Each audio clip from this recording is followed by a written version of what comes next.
"Don't scream," her stepmother whispered. "No one is coming for you." The push came quick, almost casual, but the cold that followed was absolute. Emily Carter hit the snow hard enough to knock the breath from her lungs, the world flashing white as frost bit instantly through the thin fabric of her dress, the storm swallowing her small sound as if it had been waiting for it. She lay there for a second too long, staring up at a sky the color of steel, snowflakes landing on her lashes, melting into her vision, and still she didn't move, because part of her had learned long ago that resistance only made things worse. Around her, the pack's winter festival carried on, laughter and music drifting just beyond reach, warm light flickering from torches that might as well have belonged to another world. And when she finally forced herself onto her elbows, her fingers trembling against the icy ground, she saw them watching, some with mild curiosity, some with thinly veiled amusement,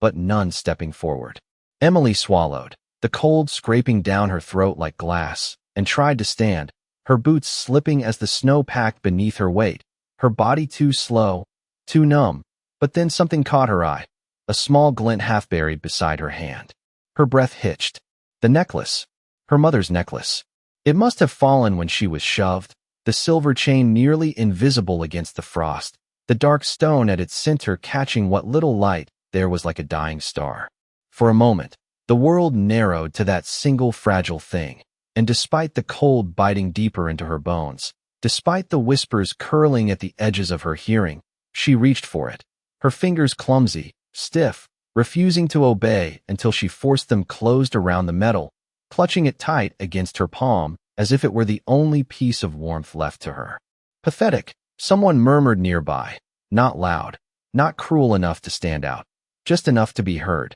just enough to remind her of her place. Emily pushed herself up again, this time managing to rise halfway before the wind surged, sharp and relentless, stealing what little balance she had, and she stumbled, her knee hitting the ground, breath shuddering out as the cold seeped deeper, heavier, until even the sounds around her began to dull, as if the storm itself were closing in, wrapping her in a silence that felt far too final. She pressed the necklace to her chest, her vision blurring at the edges, and for a fleeting second, she wondered if this was how it ended, not with a scream, not with a fight, but with quiet acceptance, swallowed by snow while the world simply looked away. Then, without warning, something changed. It wasn't the wind. It wasn't the cold. It was the silence. The laughter faded first, then the music, then even the restless shifting of the crowd, until the only sound left was the slow, deliberate crunch of footsteps approaching through the snow,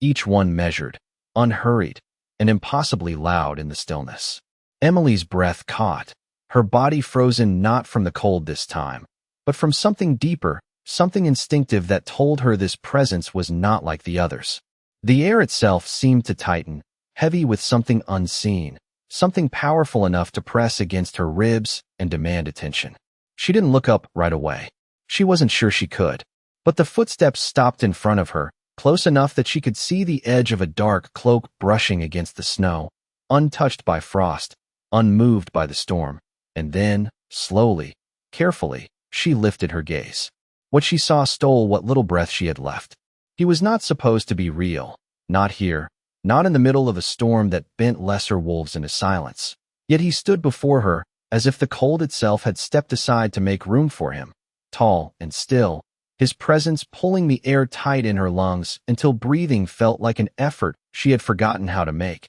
And Emily Carter knew without anyone saying a word that this was not just another alpha, not someone bound by the same quiet rules that kept everyone else watching from a distance. This was something more, something older, something that made the snow hesitate before touching him. And for a moment she wondered if she had imagined him, if the cold had finally gone too deep, and this was nothing more than a fading dream. But then he moved, just a single step forward, and the world seemed to shift with it. The crunch of snow beneath his boot echoing louder than it should have, deliberate, controlled, as if even the ground understood it was being asked to carry something it could not refuse. And Emily felt it in her chest, that quiet pressure tightening, not painful, not harsh, but undeniable, a presence that demanded to be felt. And still he said nothing, his gaze lowering to her in a way that did not strip or judge, but saw, truly saw, the trembling in her hands, the way she clutched the small necklace to her chest,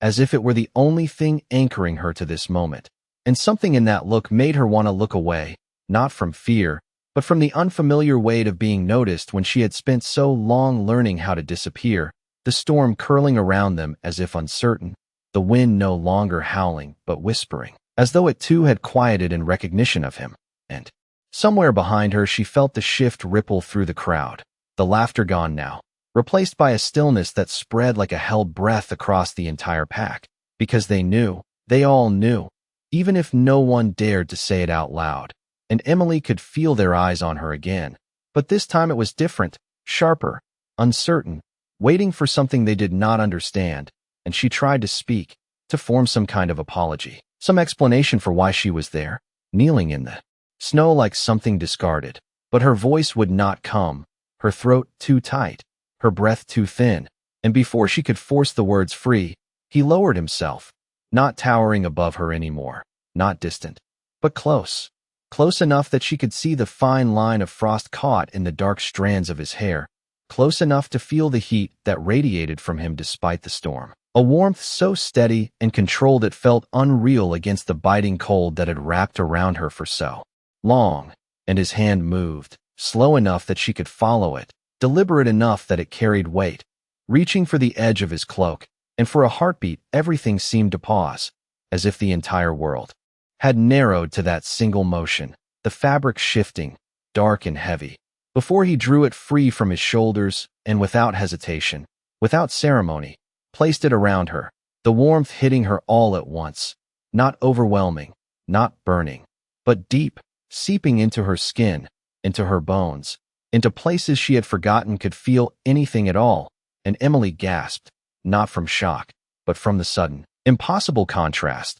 the cold retreating just enough to remind her what warmth had once been, and his hands adjusted the cloak with a care that felt deliberate, certain, as if there was no question that she would accept it, as if there was no version of this moment where he would not do exactly this. And still he had not spoken, not a single word, yet everything about him said enough, said more than the crowd could ignore, more than her stepmother could dismiss, more than Emily herself could understand. Because this was not just protection, not just kindness, it was something heavier, something that settled into the silence like a promise waiting to be named. And when he finally lifted his gaze from her to the others, the shift in the air was immediate, sharp and absolute, and Emily realized with a quiet, dawning certainty that whatever happened next, nothing about her life would remain the same. No one moved. Not even the wind dared to rise again, and Emily could feel it, the shift rippling outward from him like something invisible yet undeniable,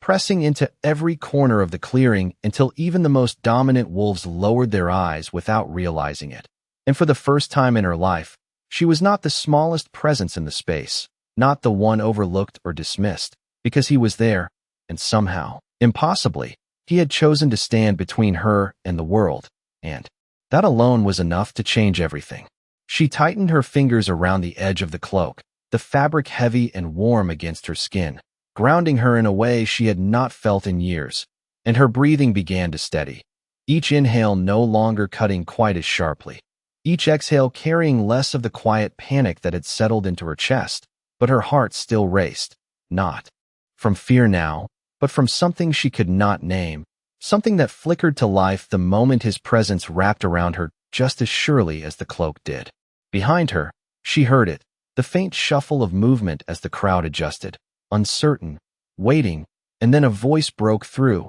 sharp and brittle, cutting against the silence like it did not belong there. "This is a misunderstanding," her stepmother said, forcing a lightness that did not reach her eyes, and Emily felt the words before she fully heard them, that familiar tone of control, of dismissal, as if this could be smoothed over, as if nothing of consequence had happened at all. Emily's shoulders tensed instinctively, her body remembering years of that voice shaping her place, telling her when to speak, when to stay quiet, when to disappear, and for a brief second, she almost pulled the cloak tighter around herself as if to hide again, as if to shrink back into the role she knew so well. But something held her there, something steadier, something stronger, and she realized it was him, still beside her, still unmoving, his presence a constant that did not waver. The air shifted again, subtle but unmistakable, and when he finally spoke, his voice was low, even, and carried further than it should have, reaching every corner of the gathering without effort. Is it? There was no anger in it, no raised volume, nothing dramatic, and yet the effect was immediate, her stepmother's words faltering, the confidence draining from her posture in a way Emily had never seen before, because this was not a voice that needed to command loudly. It simply existed and expected to be heard. Emily glanced up, her gaze drawn to him again, to the way he stood so still, so certain, as if the outcome of this moment had already been decided long before anyone else realized it. And she felt something shift inside her, something fragile but real, like the first crack of light through a long winter. Her stepmother tried again, her voice tighter now, strained beneath the weight pressing down on her. "She is nothing," she said, and the words hung in the air, familiar, practiced, the kind that had followed Emily her entire life. But this time they did not land the same way.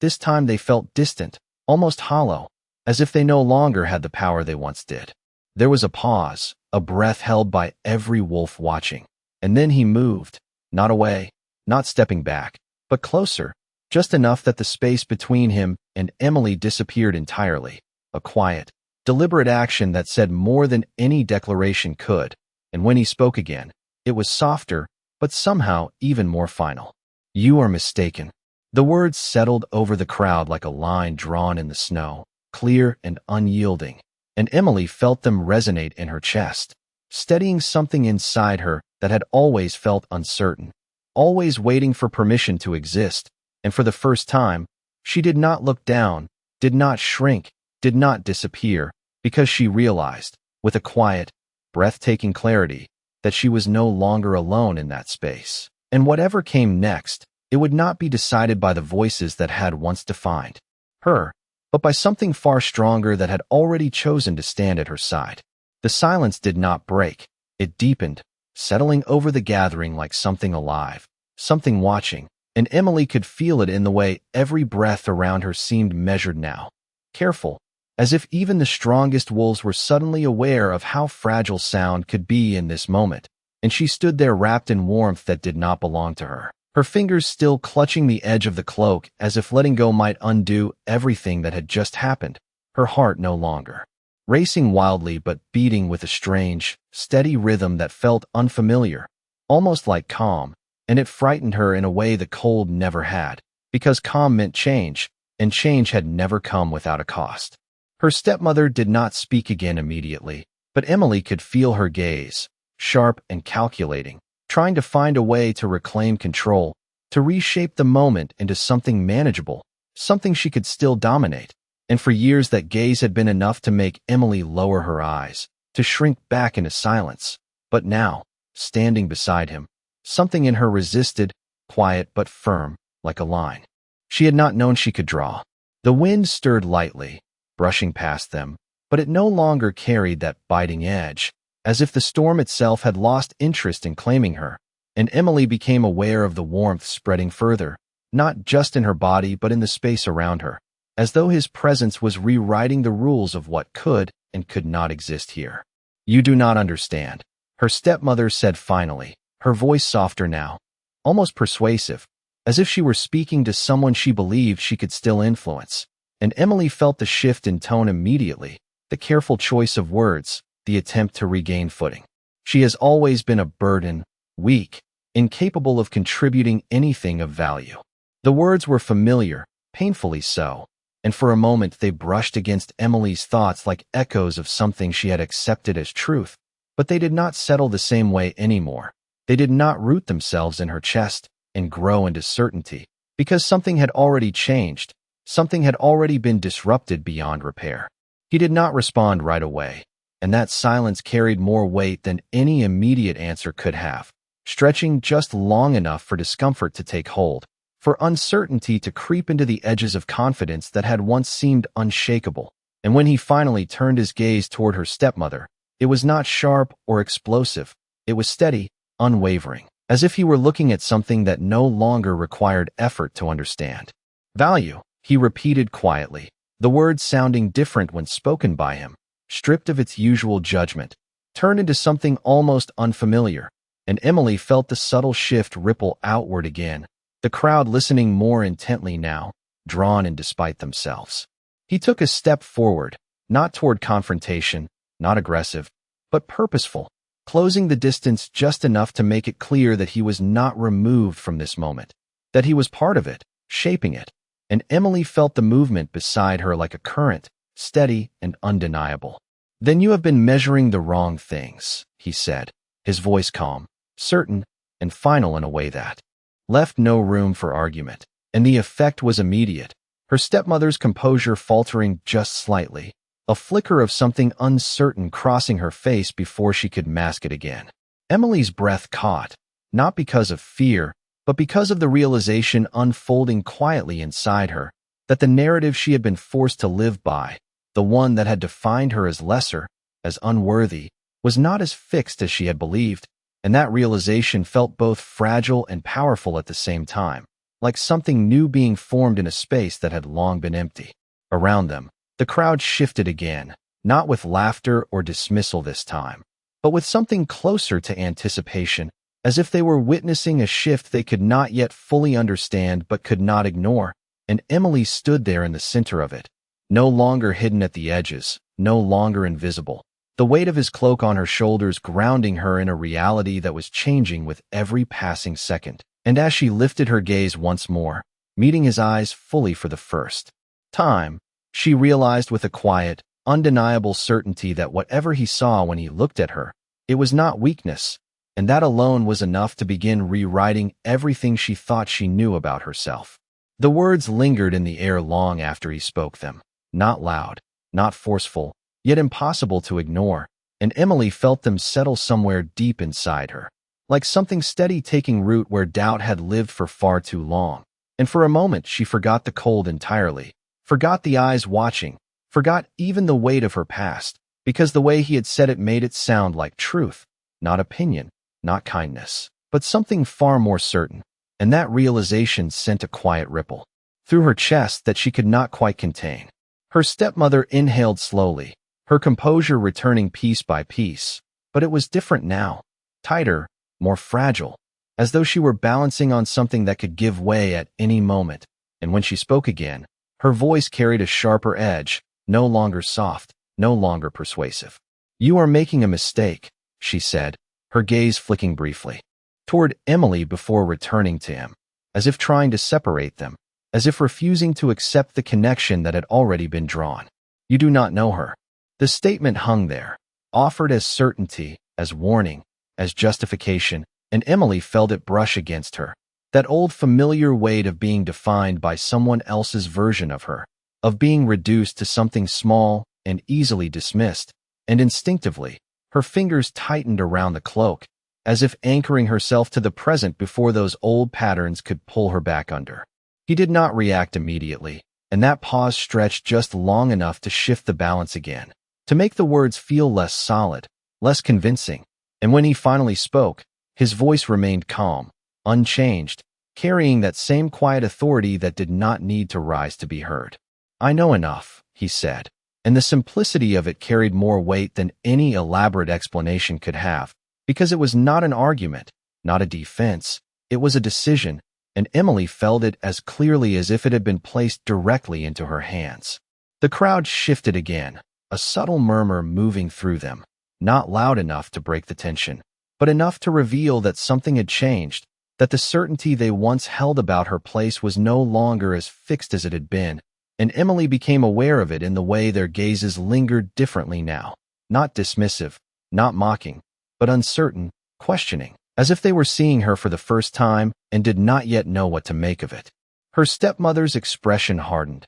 the last remnants of control slipping through her fingers despite her effort to hold on to it. And for the first time, Emily saw something she had never seen before in that face, not dominance, not certainty, but hesitation, brief and quickly hidden, yet undeniable. "She has nothing to offer," her stepmother insisted, the words sharper now, as if repeating them could restore their power, but they no longer carried the same certainty, no longer landed with the same finality. And Emily felt that too, felt the difference in the way they touched her, no longer cutting, no longer defining. Just words, empty and fading. He turned slightly then, not away from Emily, but enough to place himself fully between her and the others, a quiet, deliberate movement that shifted the entire dynamic without a single aggressive gesture. And when he spoke again, it was not louder, not harsher, but it carried something unmistakable beneath it, something that drew a clear line no one could pretend not to see.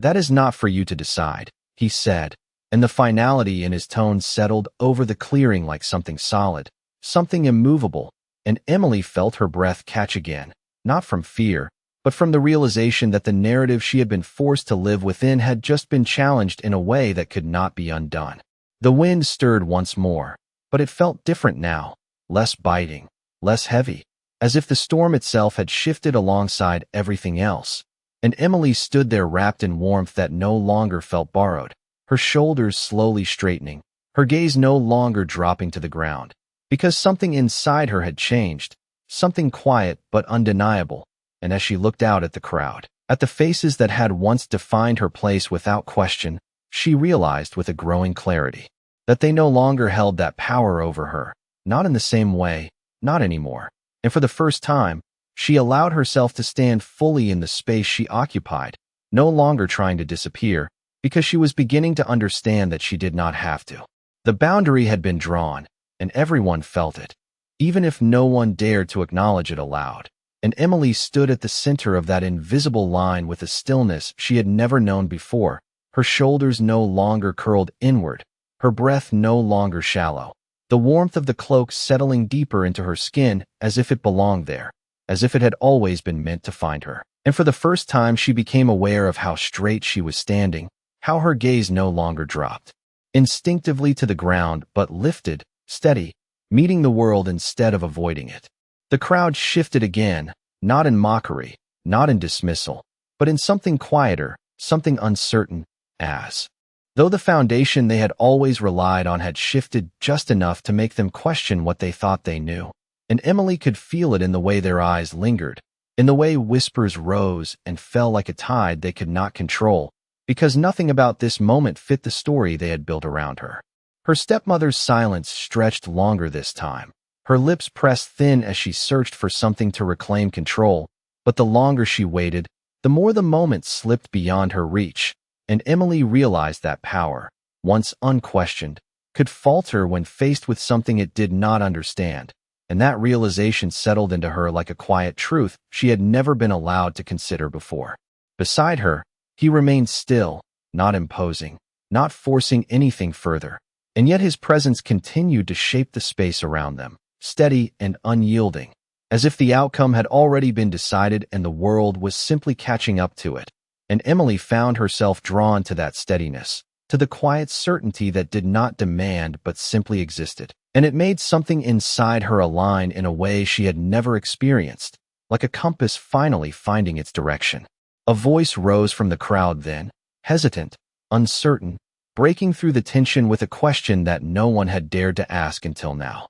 "My king," it said, the title landing heavily, confirming what everyone had already begun to suspect but had not yet spoken, and Emily felt the words ripple through her, her breath catching as realization sharpened into something undeniable, because this was not just an alpha, not just a powerful figure stepping in out of momentary interest. This was the one who ruled them all, the one whose decisions shaped entire territories, whose presence alone could shift the balance of power, and he had chosen to stand here, with her. The murmurs that followed were quieter now, more cautious, as if even speaking carried risk, and Emily could feel the weight of it pressing into the moment, the recognition spreading through the crowd like a slow, unstoppable wave. And yet he did not acknowledge the title immediately, did not turn or respond to the voice that called him, as if it were not the most important thing in this space, as if something else held his focus entirely. Instead, he turned slightly toward her,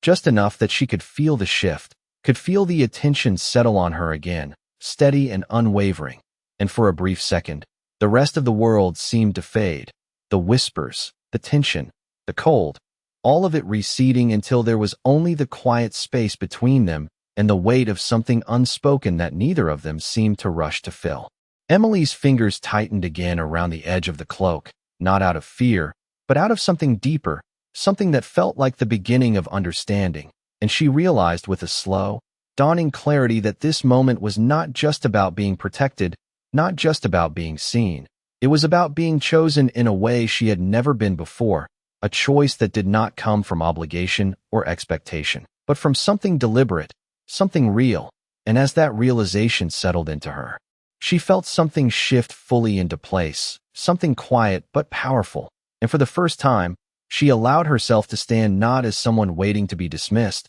but as someone who had been recognized, and that alone changed everything. The title hung in the air long after it was spoken, heavier than any command, more powerful than any threat, and Emily felt it settle over the gathering like a shift in gravity itself, subtle but absolute, changing the way everyone stood, the way they breathed, the way they looked at her, because nothing carried more weight than that single acknowledgement, and now it had been spoken out loud for all to hear. She could feel it in the way the crowd adjusted, in the way shoulders lowered and gazes dipped, not in fear exactly, but in recognition, in understanding that whatever they had believed about her, whatever place they had assigned her, no longer held the same certainty, because he had stepped into the moment and altered it without force, without spectacle, simply by choosing where to stand and who to stand beside. Emily's heartbeat slowed, not because the tension had faded, but because something steadier had taken its place, something grounded and real,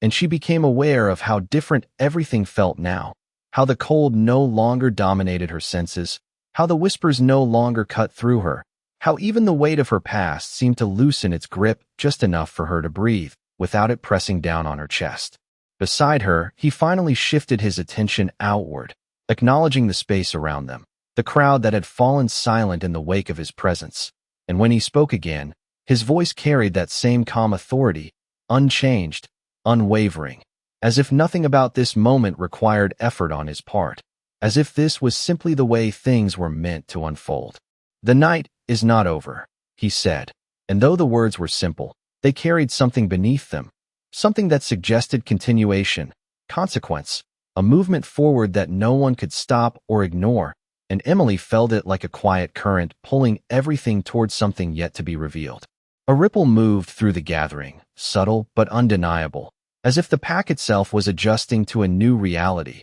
one that had not been planned, one that had not been expected, and Emily realized that she was no longer standing outside of it, no longer watching from the edges, but at the center of something that was unfolding in real time, something that involved her whether she was ready or not. Her stepmother remained still, her silence now more telling than any words she could have spoken, because the control she had once held had slipped beyond her reach, and Emily could see it clearly now, could see the difference between the authority that demanded obedience and the kind that simply existed and reshaped the world around it. And for the first time, she understood which one held true power. The cloak around her shoulders felt heavier now, not in weight, but in meaning, and she adjusted it slightly, her fingers brushing against the fabric as if confirming it was real, as if reminding herself that this moment was not something imagined or borrowed, but something that had truly happened, something that could not be undone. He turned toward her again then, not abruptly, not dramatically, but with the same quiet certainty that defined every movement he made. And though he did not speak immediately, the intention was clear in the way his gaze settled on her, in the way the space between them seemed to narrow without either of them stepping closer. And Emily felt that same awareness rise within her again, that sense of being seen fully, without dismissal, without judgment. And it steadied her in a way she could not explain. For a moment, the rest of the world faded once more, the crowd, the storm, the tension, all of it receding into the background as something quieter took its place, something more focused, and Emily realized with a slow, undeniable certainty that this was not the end of the moment, not the conclusion of what had begun, but the beginning of something far larger, something that would carry forward beyond this night, beyond this storm. And as she lifted her chin just slightly, meeting his gaze, without hesitation, she understood that whatever came next, She would not face it the way she had faced everything before, because she was no longer standing alone, and that truth had already begun to change everything. The shift did not end with his words. It deepened, unfolding slowly through the crowd like something inevitable, and Emily could feel it in the way the air seemed to hold its breath, in the way every wolf present adjusted not just their stance, but their understanding, because what had begun as a moment of interruption had now become something far more permanent, something that could not be dismissed or undone once seen. The torches flickered against the falling snow, casting long shadows that no longer felt chaotic but deliberate, as if the entire scene had settled into a new balance, one where she no longer stood outside of it. And Emily felt that realization settle into her bones with a quiet certainty that surprised her, because it did not come with fear, it came with clarity. Her fingers loosened slightly on the edge of the cloak, no longer gripping it out of desperation, but holding it with intention, aware now of what it represented, not just warmth, not just protection, but a line that had been drawn for all to see, a line that placed her somewhere she had never been allowed to stand before. The murmurs around them grew softer, more controlled, as if the pack itself was recalibrating, and Emily noticed how no one laughed anymore, how no one whispered loudly enough to be heard. Because this was no longer a spectacle, it was something closer to a turning point, something that demanded respect whether they understood it or not. Her stepmother remained where she was, her posture rigid, her silence heavy, and for the first time, Emily did not feel that familiar pull to shrink under her gaze, did not feel the instinct to apologize for existing, because something inside her had shifted too far to return to what it had been, and that realization came not as a sudden change, but as a quiet, undeniable truth that settled into place with each passing second. He moved then, not abruptly, not with force, but with the same steady purpose that had defined everything he had done since stepping into the storm. And when he extended his hand toward her, the gesture was simple, almost understated, yet it carried a weight that silenced even the faintest whisper around them, because it was not just an offer, it was an invitation, a decision made visible in a way that no one could ignore. Emily stared at his hand for a moment, her breath catching not from hesitation, but from the magnitude of what it represented, because taking it meant stepping fully into this moment, meant accepting the shift that had already begun. And for a heartbeat, the old doubts flickered at the edges of her mind, the familiar questions of worth and belonging, but they did not hold, not the way they used to, because something stronger had already taken root inside her. Slowly, carefully, she placed her hand in his, her fingers still slightly cold against the steady warmth of his touch, and the moment their hands met, something settled between them, not loud, not overwhelming, but certain, like a quiet acknowledgement that did not need words to be understood. The crowd stilled completely, every eye fixed on them now, and Emily felt it, the weight of being seen not as an afterthought, not as something lesser, but as someone standing at the center of a choice that had been made in full view of them all. He did not pull her forward immediately, did not rush the moment, but when he did move, it was with that same calm assurance, guiding her gently but undeniably out of the place where she had fallen, out of the space that had once defined her, and into something new, something she had never been allowed to claim before. And as she took that step beside him, the snow beneath her feet no longer felt like something that could swallow her whole. It felt like ground she could stand on, solid and real. And for the first time, she did not feel like she was being carried by circumstance, but walking forward by choice. And that difference, subtle as it was, changed everything. The moment her hand settled into his, something irreversible took shape, not in a burst of sound or spectacle, but in the quiet certainty that spread through the space like a truth finally revealed. And Emily felt it not just in the way the crowd fell into complete silence, but in the way her own breath steadied, in the way her thoughts aligned with a clarity she had never known before, as if the confusion that had once defined her place in the world had been stripped away, leaving something simpler, something stronger in its place. He did not release her hand, and he did not need to tighten his grip to make his intent clear, because the connection itself was enough, a steady presence that anchored her as he turned slightly, guiding her forward with a calm confidence that did not question whether she would follow, only assumed that she would. And for the first time, Emily did not hesitate, did not second-guess the step she took beside him, because it did not feel like stepping into the unknown. It felt like stepping into